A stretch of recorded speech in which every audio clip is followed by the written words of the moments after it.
The opinions expressed by the host and guest on this program are solely their own and do not represent the views or opinions of Blind United. We strive to provide diverse perspectives and discussions on our platform, but the opinions expressed should be understood as personal viewpoints and not reflective of Blind United as an organization.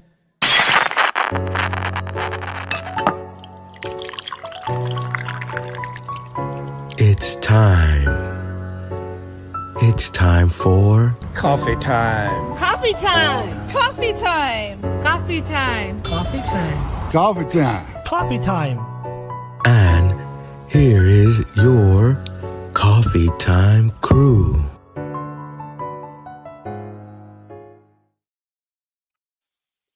Well, good morning, everyone, and welcome back to Coffee Time with Blind United, as always. And I got my brother Pedro with me this morning. It was me and him making it happen all week long. So, good morning, Pedro. Good morning, guys. Good morning. How's everybody? I hope everybody is good. It's good, you know. So, anyway, I'm sorry, I didn't mean to say anyway. Maybe that's the wrong word to use, but it's just my manner of speech, I guess. I apologize. But anyway, so we have our interest group tonight is Let's Talk Spanish with Mr. Jesus Bautista.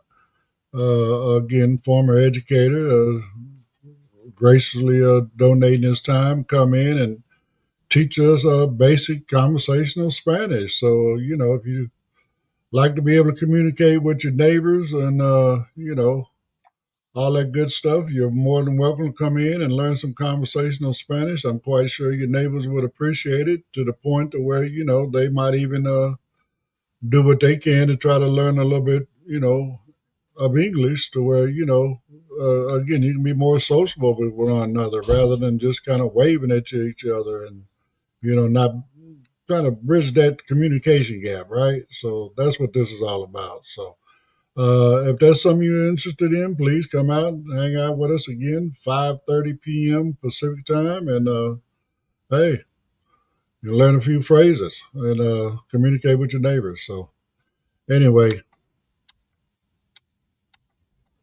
what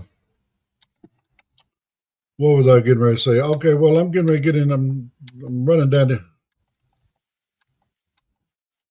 Yeah, Oh, okay. Go ahead. yeah, yesterday group was okay, guys. We had a lot of people show up, great questions.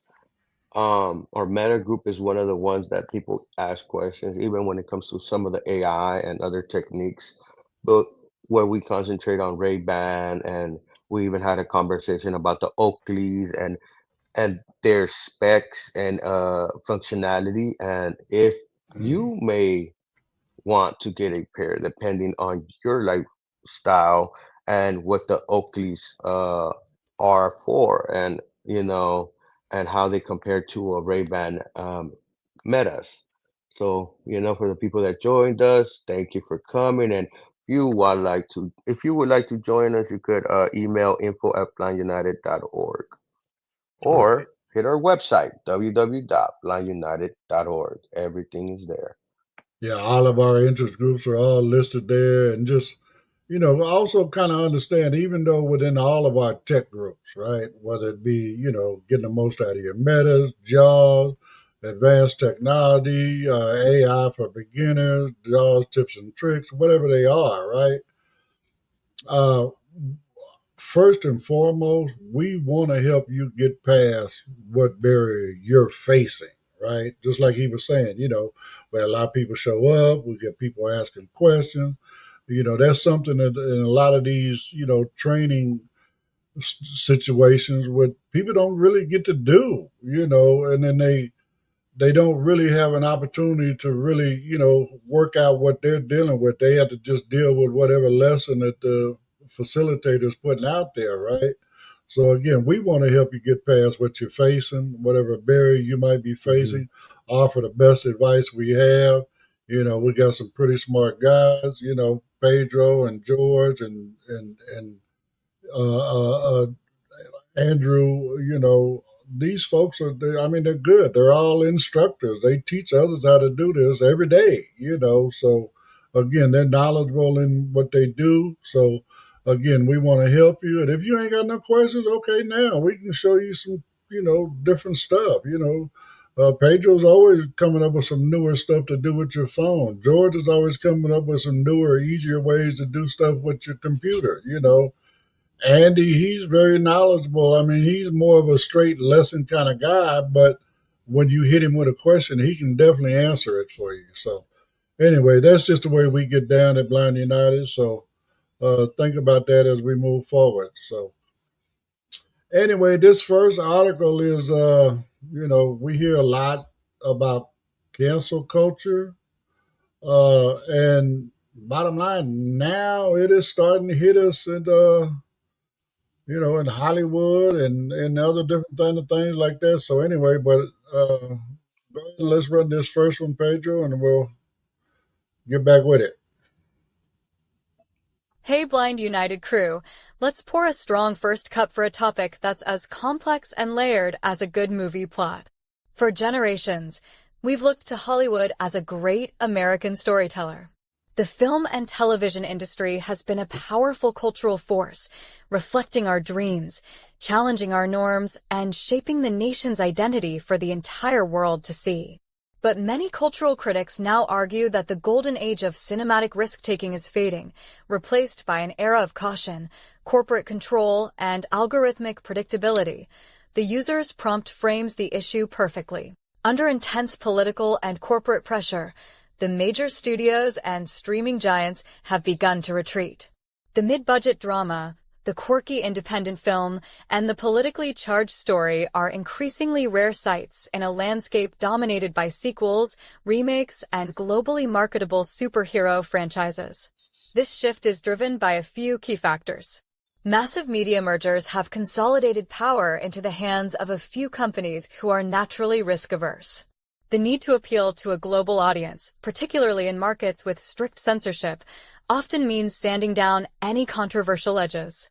And the rise of streaming, once hailed as a democratizing force that would give us endless choice, has ironically led to even tighter control, with secretive algorithms making decisions about what gets promoted and what gets buried. For the blind and visually impaired community, this trend is not just an abstract topic of film theory.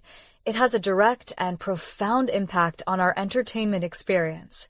Our access to film and television is filtered through the lens of audio description, and the decisions made in corporate boardrooms directly affect what is available to us. When studios prioritize safe, blockbuster projects, it can mean fewer opportunities for the kinds of nuanced, character-driven stories that often provide the richest audio description experiences. More importantly, when risk is seen as a liability, it can stifle the creation of stories that feature authentic representations of disability, told by and starring people from within our own community. Furthermore, we are uniquely reliant on the very algorithms that are homogenizing content. How does a platform's recommendation engine treat audio-described content? Does it actively promote it to users who need it, or does it bury it beneath the mainstream content it's designed to push? The fear is that these systems, built for the majority, can inadvertently create digital ghettos, making it harder to discover new and diverse accessible media. The promise of streaming was a vast library at our fingertips, but if the librarian only ever suggests the same 10 books, the size of the library hardly matters. As the landscape of media continues to shift under these pressures, how can we, as a community, advocate for a future where accessibility, diverse representation, and creative risk-taking are seen not as liabilities, but as essential assets? We would love to hear your thoughts and experiences in the comments. Now back to the Coffee Time crew for their thoughts. Well, I mean, again, for me, this more so than the fact of, descriptive content and stuff like that, right? Is about the creativity of Hollywood and the First Amendment that people stand on to do many of these projects, whether it be movies, a series meant for cable, or even a series or whatever made for TV, right? When you start trying to limit the type of content that people are allowed to put out there, you're basically canceling out a whole culture of people. You're canceling people's right to be able to say and do things that are right. I mean, in today's world, I mean, I can remember some shows. Like they had one that was called Big Love. It was about folks that were polygamous, and dude, in the main character in the story, he had three houses all right next door to each other and had a wife in each house. You know what I'm saying? And they were all three his wives. They were sister wives. You know, you think they would let that fly today in today's media? I mean, what's the other one? The L word. It was, of course, we want to assume that it meant love, which it did, but it was about the LBGT community. They're not going to let those kind of shows fly right now. Look at what's happening with Stephen Colbert. They're canceling him because your boy put all of the pressure on CBS because Colbert don't pull no punches. You know what I'm saying? But so now this man is losing his job. Okay, come on, man. I mean, what? So now we're going to have comedians that can't come on stage and do their act. They can't stand on their First Amendment right to do what they want to do and say what they want to say. It's wrong. It's just totally wrong. So, I mean, to me, again, this is cancel culture. You're canceling out everything that, some people are really into sci-fi. Do you think they would produce a movie like Psycho in today's world? I mean, I don't know. So that's my thoughts on it, Pedro. It's just, to me, that you're canceling out, the creativity of Hollywood.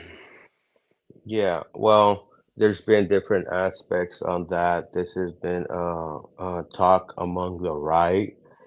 They always talk about cancer culture, and then now you see people on the right doing it. But that aside, we do have movies that sometimes get made overseas, and countries like China will say, "Well, I don't want this shown, or you can't talk about this." Otherwise you don't get no we don't give you a permit to record over here this part of your movie. And sometimes like that studios get manipulated. They might get funding from a outside source, and then if it's a controversial movie like the movie of Song of Freedom, that it talks about pedophilia and puts light on that, you will have people and even movie theaters trying to pull out because of the controversy. And then you're canceling information that is real and it's true, but if no one sees it, then no one knows about it. And you know, those films like that, back in the days, what was the thing? A film that is at the edge. They also had raunchy films, but that aside, we have films that were putting shedding light on issues, in the film, even though it might say based on a true story. It could be a documentary based movie, and it's giving us information that the society needs to know, that otherwise you might not hear in the mainstream news. You not might hear it in the alternate news that gets ad money, because that doesn't mean it's ad free. But sometimes you won't get certain things. You won't even have documentaries like on Netflix that go into some of these stuff. Because it's all curated through an algorithm, and stuff. Like for Hulu, I have a Hulu subscription. Sometimes I don't even find content there that has audio descriptive, you know, even though we have ADA laws, you know what I mean? And now that they can't be free to express their First Amendment or right within this country, speaks volumes. When you have, we always had how can you say, a a suspicion, a suspicion of like Operation Mockingbird, where the government supposedly has, or the CIA has agents within media studios and things like that, and they don't let things fly. Or when it comes to army movies, they have to run it through certain channels, or otherwise, some of the army won't let them use some of their vehicles and stuff for like that for the movies.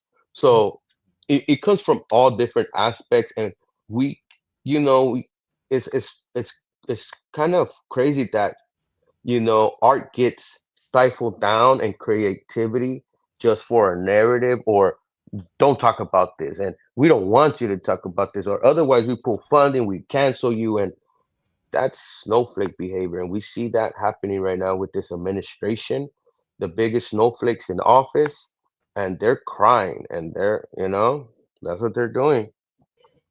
I mean, again, but you're like you say, you're canceling out, creative art.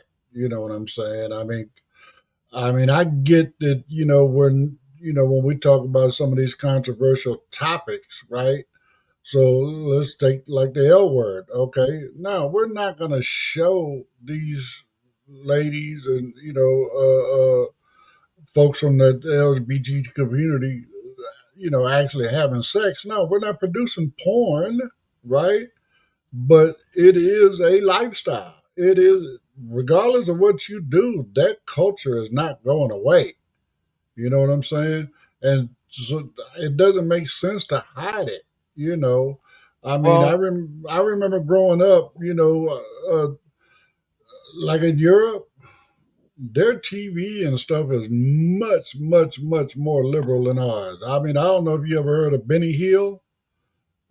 mhm. But Benny Hill was a variety show, comedy show, whatever, right?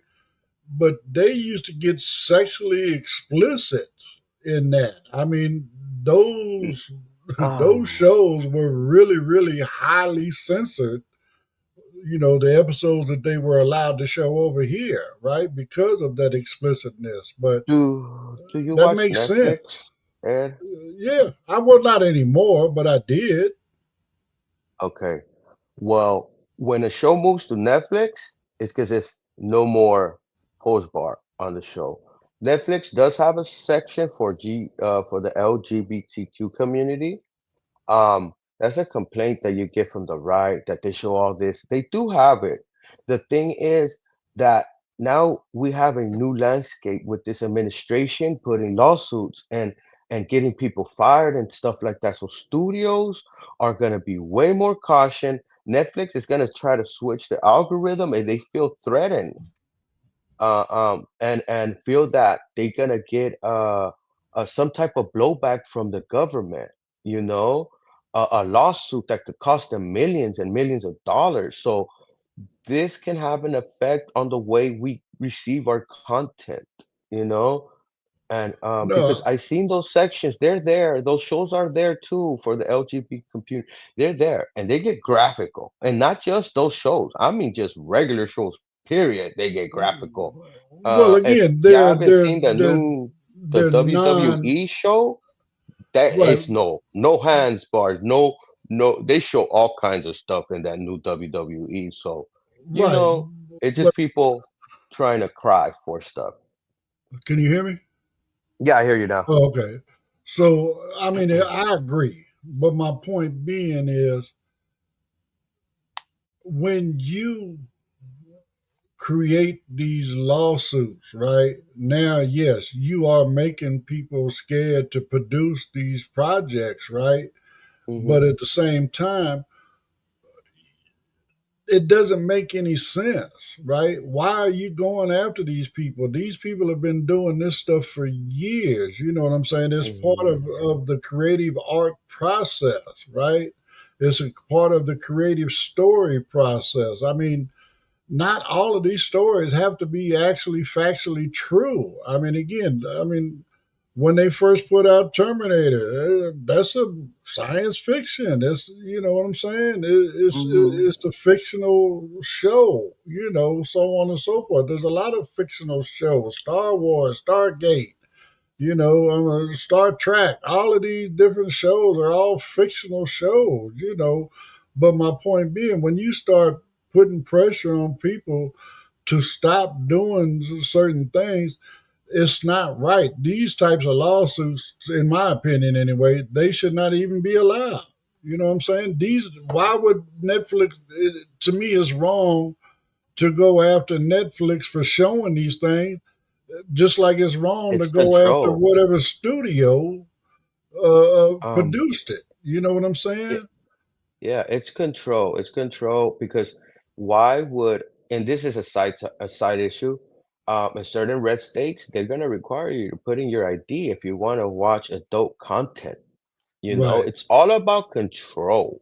Well, I mean, I get that, and that was another thing. You know, back in the day, okay, you had limited stuff that you could see, and I'm trying to rush through this because we're beyond our time slot. Yeah, yeah. You know, in the beginning, okay, broadcast TV, no, you can only show, a certain level of things, right? Everything basically had to be G, or Yeah, there's certain it guidelines. They have guidelines. right. And then, later on in the evening, you could probably go into, PG-13 or PG-17 or, something like that, whatever, Hmm. right? But when it came to cable broadcasting, all bets were off. You know what I'm saying? Now you could do whatever. I mean, HBO had Real Sex, Pimps Up, Hoes Down, all of these various controversial programs, even those programs I was speaking about earlier, Big Love and the L Word and all that, those are cable. Now you're paying for that, right? So that means you want it. So why cut it out? I mean, that's my opinion. So anyway, let's try to move on and catch up to our next article. So hit me with a couple promos, okay, Pedro, and we'll jump into that. If you'd like to know more about Blind United, you can visit our website at blindunited.org. You can email us at info@blindunited.org. You can call us at 909-846-8825. You can follow us on Instagram at Blind United Interest Groups. You can follow us on X at Blind United 22. You can watch our YouTube channel, Blind United. You could join our Facebook group, Blind United Interest Groups, or you can follow our Facebook page, Blind United. Blind United.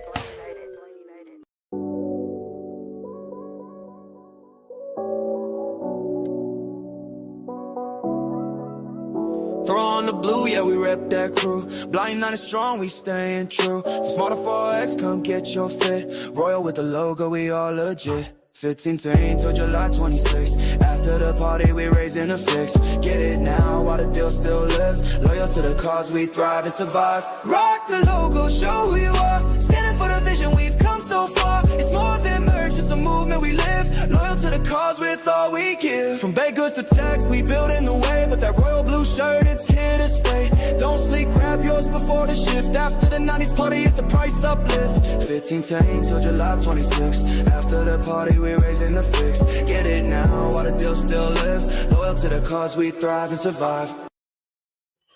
All right. Well, like I said, you got a couple more days till we have this 90s party. Like I said, I'm ready for it. Pedro says he's ready. Everybody I know said they ready. And hopefully you got your spot. If not, like I said, you got, another day or so where you can get in there and get your spot. Prefer it if we, jump in there like today.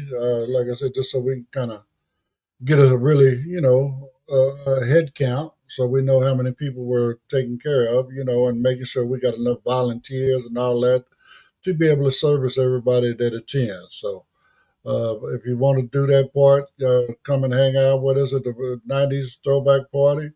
Please, info@blindunited.org, and we'll,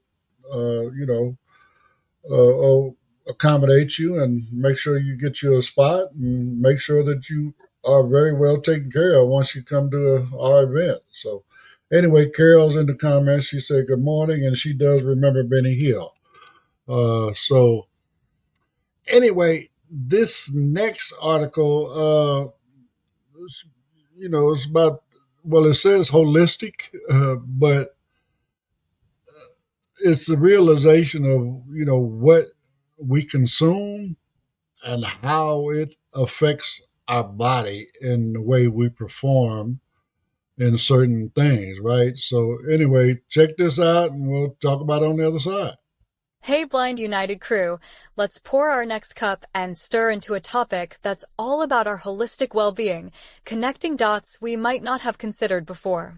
When we think about the factors that influence our intimate lives, our minds often go to stress, relationships, or fatigue. But what about what's on our dinner plate? Most people don't immediately associate their blood sugar levels with their sexual health, yet medical science shows a clear and powerful link between chronically high glucose and what happens, or doesn't happen, behind closed doors. The connection lies in the way excess sugar in the bloodstream affects the body's delicate systems over time. Think of it as a slow-moving, system-wide disruption. Chronically high blood sugar can lead to two major problems: nerve damage and poor blood flow. Our bodies rely on a network of tiny nerves for sensation and arousal, and these nerves are particularly vulnerable to damage from high glucose. This condition, known as neuropathy, can reduce sensitivity and interfere with the signals the brain sends and receives during intimacy. At the same time, high blood sugar damages the lining of small blood vessels, making them less flexible and narrowing the path for blood to travel.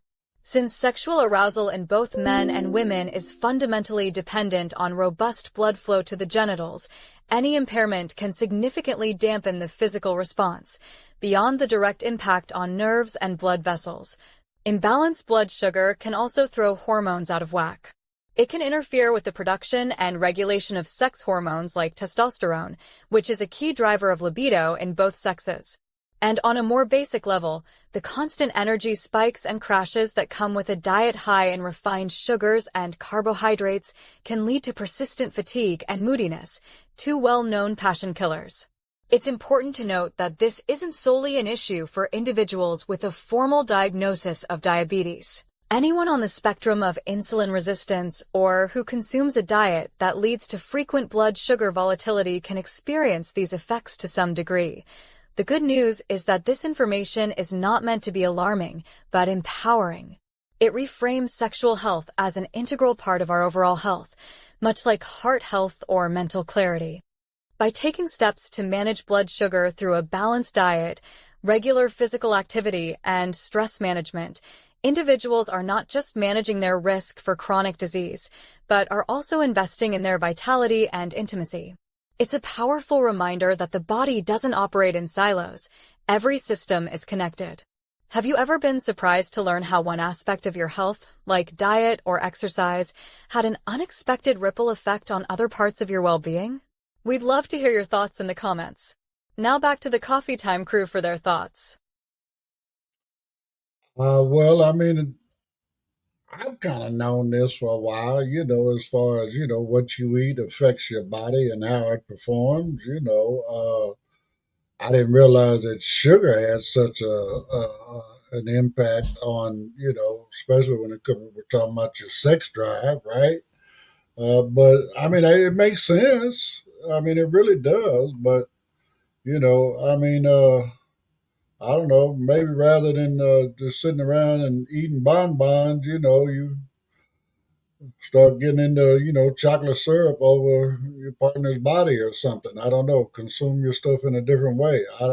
Whatever. Make that part of the, the I don't know. Here we go. I might end up getting canceled because of this kind of stuff, right? They might want to cancel us because we talking about stuff that they don't want us talking about, whatever. But, you know, again, you got to be careful what you take into your body, depending on where you at with your life. And, Pedro's more into health than I am. Everybody that knows me knows I am a junk food junkie.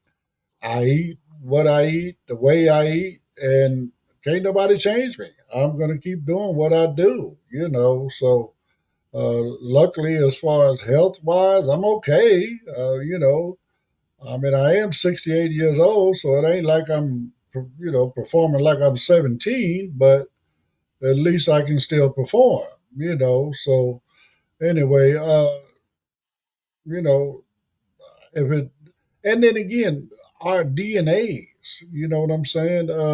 Some things affect others, some people more than others, so you got to know your body, but at the same time, stay on top of your health and keep track of the things that, are affecting you and limit what's having a great effect on your body and, splurge on the things that ain't, I guess, so anyway, so like I said, you're a lot more health conscious than I am, Pedro. What do you think about all this? Um, yeah, studies show that it can hurt your nerves and your circulation. We know white sugar or tabletop sugar has a way more drastic effect on our body. And we just heard the reports, sugar is returning to Coke in the USA. Even though there's people that say sugar is worse than corn syrup, but that's just by 5% by a new study that just have been put out. I was watching the documentary on this, and also I believe it's a smokescreen to cover up the big issue. But that aside, um, watching your sugar is a good thing, even if you're not diabetic. Um, because and I believe some of our medication, like we should have universal health care. So someone that has history in their family that has diabetes can maybe get one of those devices that you put in your arm that that um that monitors your sugar and stuff. Did I answer that? I mean, again, I agree. You need to monitor all of this kind of stuff. I'm, again, hoping that someday soon, Apple will finally get approved to have the glucose sensor on the watches and stuff like that. Uh, I mean, not only because it'd be a great advantage for those that are dealing with, being a borderline diabetic or a full blown diabetic, right? They It's really, really important for those folks to really monitor their sugar intake and all that stuff, their glucose levels. So, I mean, again, it's important to monitor that kind of stuff. I mean, my understanding is every time I go get checked, everybody keeps telling me I'm good. They draw blood on me regular and run their tests and all that kind of stuff. And so far, everything's been good.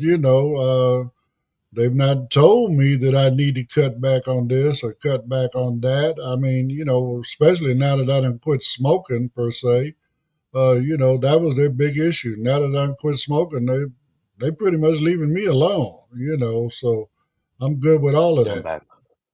Mm-hmm. Go finish up what you was at. Yeah, yeah. So, there's tips. If you don't want to change your lifestyle and you want to still consume what you consume, you may consume less or drink more water to fill up and eat less of the sugar. Um, and for my people that are elderly, doing a walk, a brisk walk, even 10 to 15 minutes, can raise up your metabolism to burn off that sugar that is just intake or before. Because studies are known to prove when you exercise and you come and eat something, your body's on a burning calorie state. So some tips to consider. I don't, I follow my health, but I try to be healthy in eating, but sometimes mostly ain't. But I try to eat less or half of what I'm intaking. But I do have a sweet tooth, so I do catch myself and I try to control that as well. But as long as we watch over our health, I think we can live longer and stuff like that. And it's true, we all have different DNA, but we have to remember some of our scientists and some of the claims they have claimed before by receiving money by even the tobacco agency, and things like that. So watching your health and reading studies and all this and staying on top of stuff can prevent you from actually getting a different type of disease or a different type of chronic problem by unnecessary medication. For myself, They wanted to put me in blood pressure medication, but the doctor told me there's no side effect. The nurse put me to the side and told me all the side effects. And she said, I don't know why the doctor didn't tell you this, but this is the side effects. I decided not to take it. I bought myself some exercise equipment. I started doing cardio, exercising my heart, and um, I brought my heart, my blood pressure down, and that's something that runs in my family big time, and I've been able to hold it down. And that doesn't mean I need to work out every single day, but I have a schedule. Sometimes I go a few weeks without working out the heart, but then I go back. But just working it out makes a big difference, even if it's not every other day, but at least once a week or twice a week, can make a difference. You know. I mean, I hear you. And I say it again. Pay attention to your body. Your body will tell you, when it's having a reaction to something. Whether it's something you ate or some drug that you're taking. If you don't feel the way you normally feel, then there's something off, right? So you got to pay attention to that. Like me and Pedro, we talk all the time. So there's been days, man, I'm not feeling this way or today or whoop whoop whoop. But I think it's because I ate such and such yesterday. So on and so forth. Because again, his body is reacting. Me and my limited diet and all that kind of stuff. I truly believe that number one, my body is kind of adapted and I get cravings for certain things. And it's because my body is actually craving a nutrition that's within that item. You know what I'm saying? And again, I pretty much feel the same way every day. So I mean, and I'm not against science.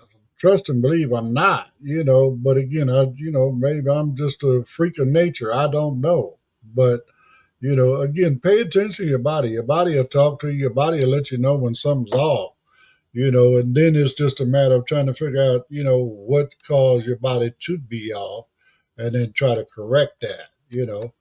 Now that whether that's, going through exercise, I mean, I know some people that start having, reactions when they slow down on their exercise routines. Maybe they used to work out 3, 4 days a week and they cut it down to one or two and their body starts reacting and they just feel off. Well, I mean, your body's got used to doing 4 days a week and now you didn't cut it in half. So it's coming up short. Wait a minute, what's wrong here? We're not getting the stimulation. We're not getting all this other stuff we used to get from that workout, right? So you got to pay attention to your body and what's going on with it. I think you'll be fine. Just watch what you eat. I mean, I was having a crazy thought the other day, right? Uh, uh, so there's a lot of us now in today's world, we live a lot longer than we have in the past, right? Okay, and they say, okay, well, because the health and all of this other kind of stuff, they get, it has advanced to where people are just healthier or whatever. I had a crazy thought. I think one of the reasons why we might be living a little bit longer is because of all the preservatives we're eating in the food that we consume. Because you think about what we eat, on a daily basis. I mean, when you really get into that list, how many items on that list don't have any preservatives in it? I guarantee you over 50% of what you eat has got some sort of preservative in it. So, that is a contributing factor as well. Yep, even frozen vegetables that you may think don't have any preservatives, and preservatives, sugar is a chemical in the preservatives. Yeah. I mean, and again, that's Sugar. part of the reason why they're able to do all of this stuff and have, this massive food production plants and all this stuff because they're adding preservatives. They can add the preservatives, then freeze it, and then send it to you. They're not freezing it fresh without any preservatives. Again, they want to make sure that when you thaw it out, it's still good. Like I say, look at McDonald's. Like I say, people have done it. people are still running tests. They go to McDonald's, buy a hamburger and fries and set it on the table or put it away or whatever. Just let it sit there and come back, 3 weeks, a month later, and it looks just like it did when you laid it out on the plate. You know what I'm saying? Because of all the preservatives. So think about all that kind of stuff when you're eating your food, think about what you're consuming, If you feel you need to make a change, maybe your body is rejecting all of these preservatives and all this kind of stuff, and that's why you're feeling off. Maybe you need to go start shopping at Whole Food and Sprouts and, all of these other, farmers markets where you can get, your produce and all that stuff that hasn't been treated with all of these insecticides and all this other kind of stuff that they put on the food, nowadays. So just think about all that as we move forward. So anyway, we are at the end of this segment, and we got one more segment for you. So unless you got a final thought on it, Pedro, you can hit me with a couple more promos, my brother. Did you know Blind United offers free training in assistive technology? We call them interest groups. We offer training in JAWS, NVDA, iPhone, iPad, as well as Meta Ray-Bans. We also have groups like support group, cooking groups, and crafting groups. There are also groups for entertainment like movie night and RS game night. For more information about all the interest groups that we offer, just email us at info@blindunited.org or visit our Facebook group, Blind United Interest Group. We would love to have you be part of the Blind United crew.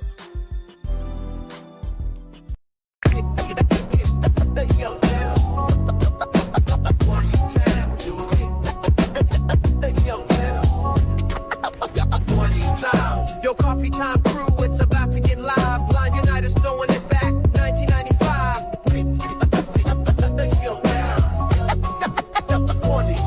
On July 26th, the place to be. From 1 to 6, come and party with we. Just 20 to 5, that's all you pay.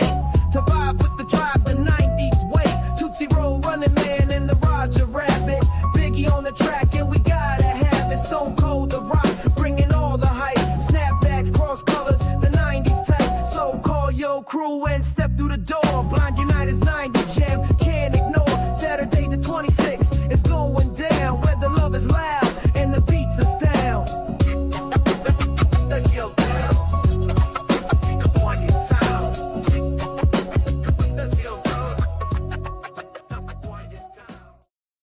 Well, let me first apologize because, again, I said, the party is in a couple of days, and now we just played a promo for that. I guess the last promo we was talking about the T-shirts, which is actually the party is your last opportunity to get your T-shirt at the reduced price of $15, introductory price. So, but again, yeah, the party is jumping off in a couple of days. So if you want to get in on that, man, or again, if you want to get your T-shirt and you're not going to be at the party, you still got a couple of days to order your T-shirt and before Saturday, and you'll still get it at the introductory price of $15 plus shipping and handling.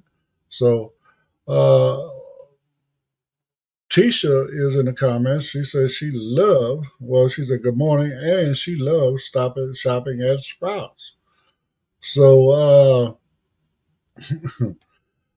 our next article is basically it's about the number one favorite beverage worldwide, right? And it's got its pros and cons as well. So check this out. Hey Blind United crew, for our final cup today, let's turn the mug around and take a closer look at the very beverage that brings us together. It's our morning ritual, our midday pick-me-up, and one of the most popular drinks on the entire planet, with an estimated 2 billion cups consumed daily. But behind every sip is a rich history and a complex present, starting with a simple bean first discovered in 9th century Ethiopia and later cultivated into the brew we love in 15th century Yemen. For most of us, the relationship with coffee is personal. We rely on it for a burst of energy, but the benefits may go deeper. Some research suggests that for regular consumers, coffee can be as hydrating as water and is linked to maintaining a sharp mind as we age and even lowering the risk of certain diseases. Of course, there's a flip side to this brew. Health authorities like the FDA suggest a limit of about 400 milligrams of caffeine a day for most adults, roughly 4 or 5 cups. Exceeding that can lead to the familiar Java jitters, anxiety, and disrupted sleep. It's a classic balancing act, a tool for focus and wellness in moderation, but a source of trouble in excess. Beyond our personal health, coffee has always been a powerful social force. In 17th century London, coffee shops were dubbed penny universities, places where for the price of a single cup, people from all walks of life could gather to exchange ideas and debate the news of the day. This concept of the third space, a place that is not home or work, is more relevant than ever. While Starbucks long dominated the market, a new wave of competition is brewing. Chains like Luckin Coffee, Dutch Brothers, and Black Rock Coffee Bar are building loyal followings, often with younger crowds, by creating their own vibrant cultures with unique drinks and social media savvy. Yet, the future of our favorite drink faces a serious threat. Coffee is a complex and sensitive crop, and it is highly vulnerable to the effects of the climate crisis. Rising temperatures, unpredictable rainfall, and severe weather events can devastate harvests, impacting the livelihoods of millions of farmers and driving up costs for consumers everywhere. The simple, affordable cup we take for granted is deeply connected to a fragile global ecosystem. From a simple morning ritual to a global economic force facing climate challenges, coffee is clearly much more than just a drink. What role does coffee play in your daily life, and how do you feel about the future of this beloved beverage? We'd love to hear your perspective in the comments. Now back to the Coffee Time crew for their thoughts. Well, I mean, again, it's another one of them things you got to pay attention to your body. Coffee, I love it. I drink it every morning, 7 days a week. I used to drink coffee all day long.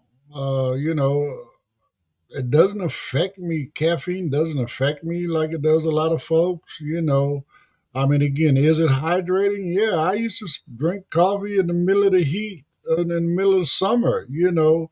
It it was just as refreshing as a bottle of water to me, right? But again, you got to pay attention to your body, just like it says. For some folks, the FDA recommends between 4 and 5 cups. Well, some people can't drink but 8 cups, but yet again, there's still other people that can drink coffee all day long. Throughout the day, they might drink 10, 12 cups. It you gotta pay attention to your body and how it reacts to these things.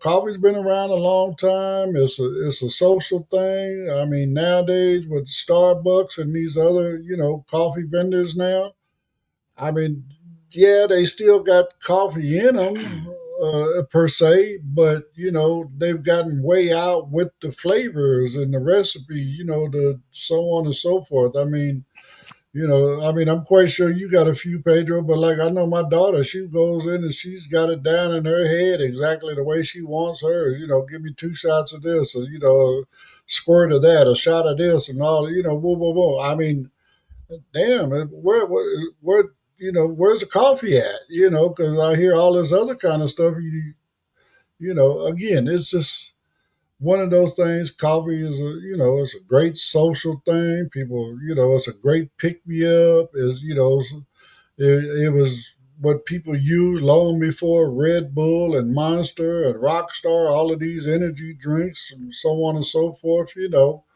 But again, it doesn't work the same way for everybody. So, like I said, pay attention to your body and what your body tells you about consuming, caffeine, whether you're drinking too much or not enough. So I know you got issues with coffee, Pedro. Well, I like coffee, but look, they say recommended 3 to 4 cups, but honestly, depending on how you make your coffee, if you make it instant and how many spoons of coffee, teaspoons you put in it, or how many shots you put on your frap, these coffees are pretty strong. Um, some people would say, "Oh, I drink cup and it doesn't affect me." It's because you're drinking so much that your body has got used to it. Uh, I like to drink coffee. I can't drink it every morning. I have to sometimes go weeks without it because when I do drink it, I get not a drinking buzz. This is a slight different buzz.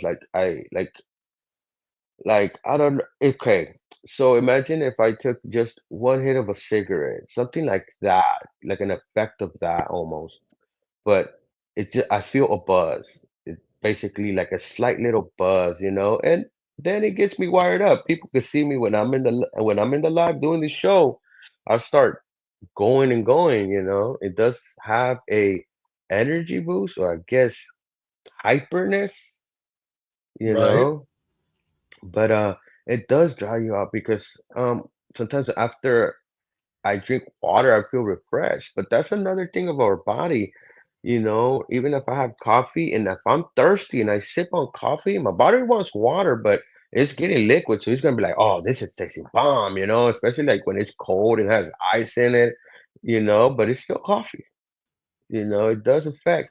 And with my coffee, I don't even put regular milk. I put like almond milk. I do all kinds of different things, you know what I mean?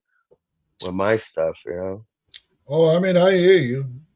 Like I said, when I go to Starbucks with my kids or whatever, or even on my own, I mean, the what they call them batistas, they look at me like I'm crazy when I walk on the man. Just give me a cup of coffee.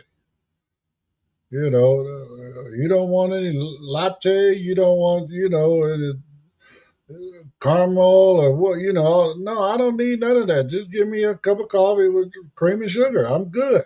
You know, the regular thing. I mean, but again, I'm old school. That's where I've been drinking my coffee all my life, long before Starbucks came around.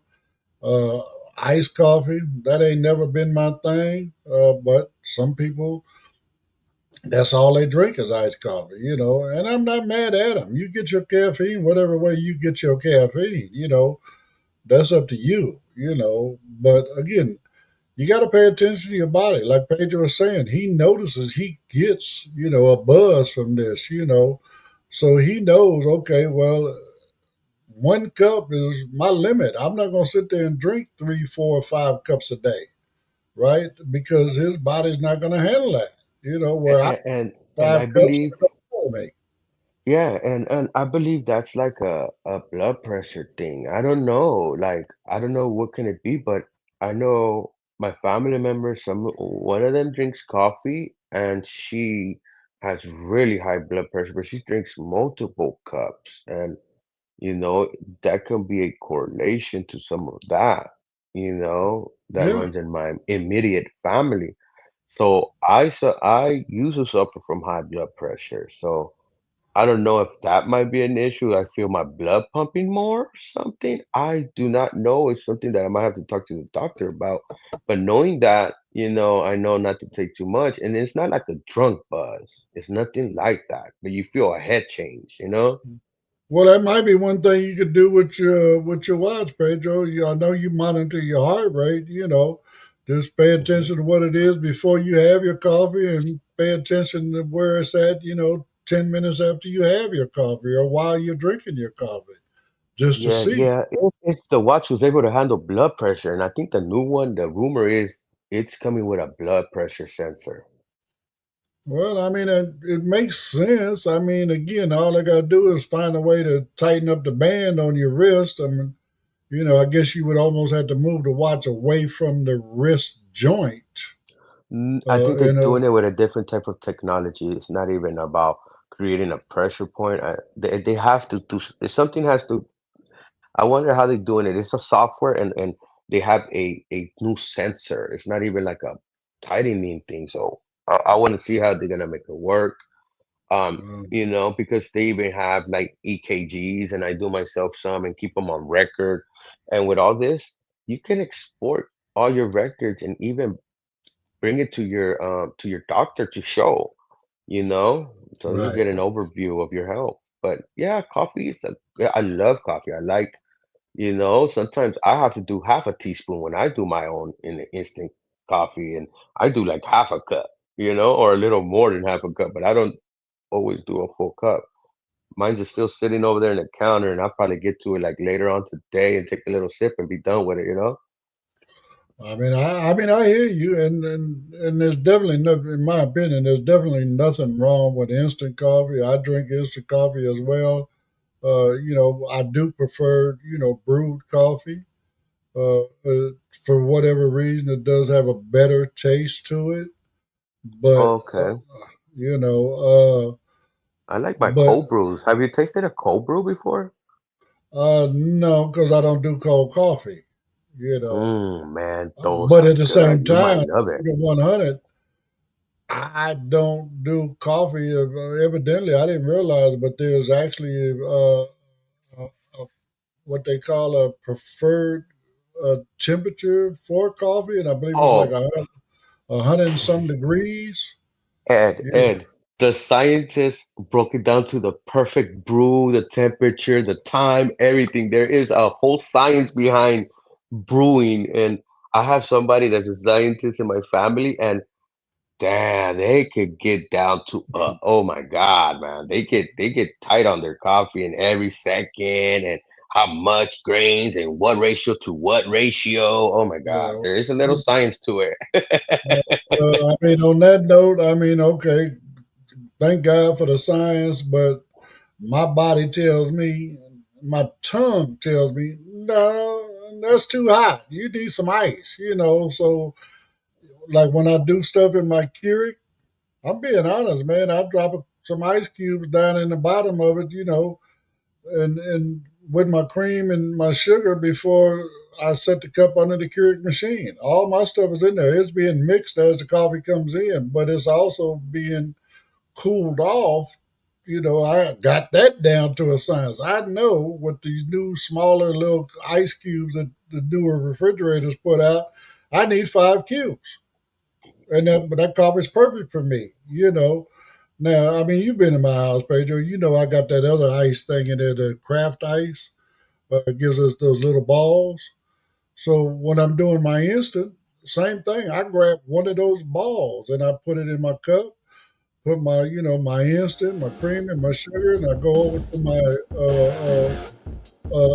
water dispenser. I got a hot and cold water dispenser over there, and I fill it up with the hot coffee. And bottom line, that one ice ball gets it to the temperature I want it to be for me to consume it. So again, it's whatever, you prefer. You know what I'm saying? Whether it's hot, cold, whatever, ice, room temperature, Well, but all they of even got your, this new brewing machines that could reach up to three, four, $500 that get you the perfect cup. They do latte, they do all kinds of different oh yeah, coffee. you get one of those espresso machines. They do all kind of that kind of stuff. You know what I'm saying? So, You but know, you so almost need a degree on how to operate the damn machine in order to get you a simple cup of coffee. You uh, know, So, but again, just coffee is a great thing. I love it. It's been around for centuries. You know what I'm saying? So, again, I don't see it going away no time too soon unless, the folks that have the power decide that they don't want us to have coffee no more, and then they'll put pressure on that and stop the manufacturing of coffee. I don't know. but then, yeah. All right. So, but myself personally, I like my coffee and I'm gonna drink my coffee. So, on that note, I've had my coffee for the day, and that is the end of our show for Coffee Time with Blind United for Thursday. So again, please like, subscribe, share, follow, comment, all that other good stuff. We really, really appreciate it. And everyone have a great rest of your Thursday, and we'll see you back here again tomorrow. Have a great day.